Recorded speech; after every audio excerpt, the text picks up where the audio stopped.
और इस वक्त एक बेहद अहम और बड़ी खबर आ रही है। ये खबर आ रही है कि जिस तरह से अब लगातार दुनिया भर की निगाह थी लेबनान पर इजराइल के हमले और हिजबुल्लाह चीफ हसन नसरल्लाह की मौत के मुद्दे पर पूरी दुनिया दो कैंपों में बंट गई है।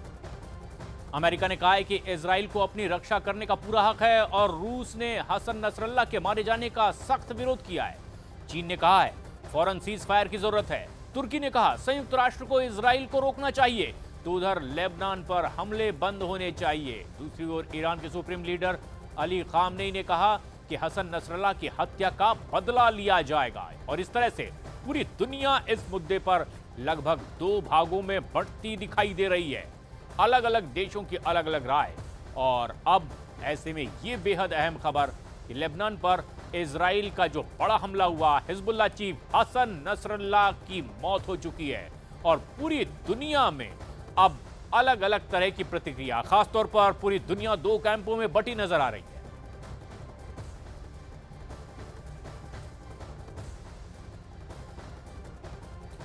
ईरान इजराइल में भयानक युद्ध का माहौल बना हुआ है। ईरान के राष्ट्रपति और सुप्रीम लीडर ने हिजबुल्लाह चीफ नसरल्लाह की मौत का बदला लेने का ऐलान कर दिया है। तो ईरान ने हिजबुल्लाह के नए चीफ कमांडर का नाम भी अब फाइनल कर लिया है। हमारी स्पेशल रिपोर्ट में देखिए, खामनेई को नेतन्याहू का न्यू ऑर्डर।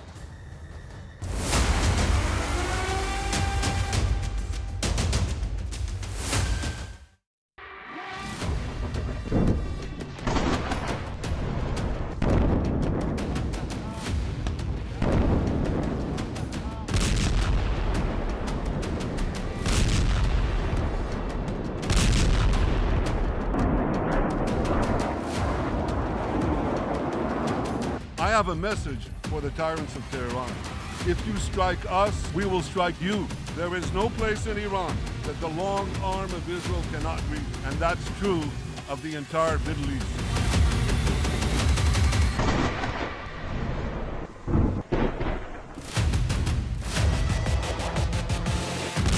इजराइल ने एक बार फिर साबित कर दिया है कि वो दुश्मन के सीने पर वार करता है, ऐलानिया मारता है और फिर दुनिया को बताता है, ताकि इजराइल के दुश्मनों को सनद रहे कि उससे दुश्मनी का अंजाम क्या होता है।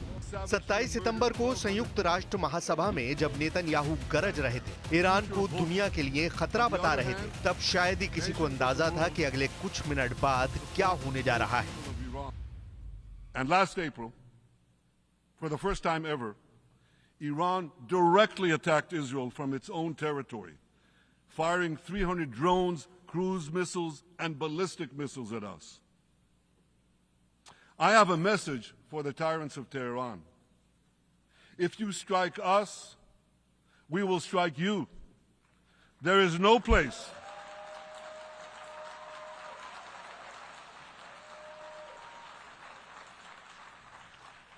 There is no place in Iran that the long arm of Israel cannot reach, and that's true of the entire Middle East.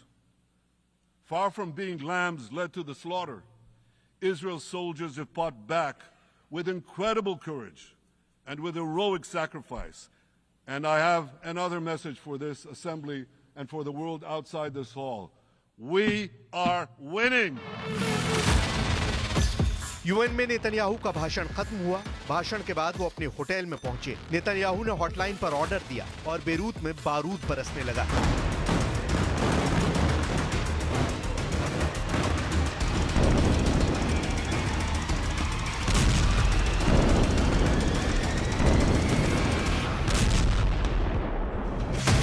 अंधेरी रात में स्टेल्थ फाइटर से बरसे बंकर बस्टर हथियार हिजबुल्लाह के हेडक्वार्टर को दहला रहे थे। इजराइल का हमला इतना भीषण था कि पूरा बेरूत रह रहकर चुंदिया रहा था। बारूदी धमाके से उठती चिंगारी आसमान छू रही थी। रात भर चला बारूदी तांडव तब तक चला जब तक इजराइल को ये यकीन नहीं हो गया कि हिजबुल्लाह सरगना नसरल्लाह मारा गया है।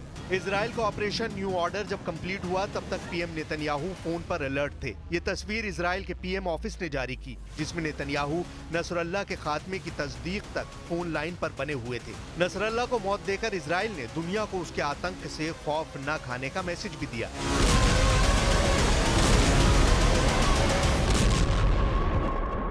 אנחנו בסופו של דבר, אחרי תקופה ארוכה של הכנה של הרבה מאוד יכולות ללבנון, התחלנו לממש. גם התקיפה הזו הוכנה במשך זמן רב, היא יצאה בזמן הנכון בצורה מאוד חדה, ואנחנו עכשיו עוברים להכין בצורה מאוד חדה גם את הדברים הבאים.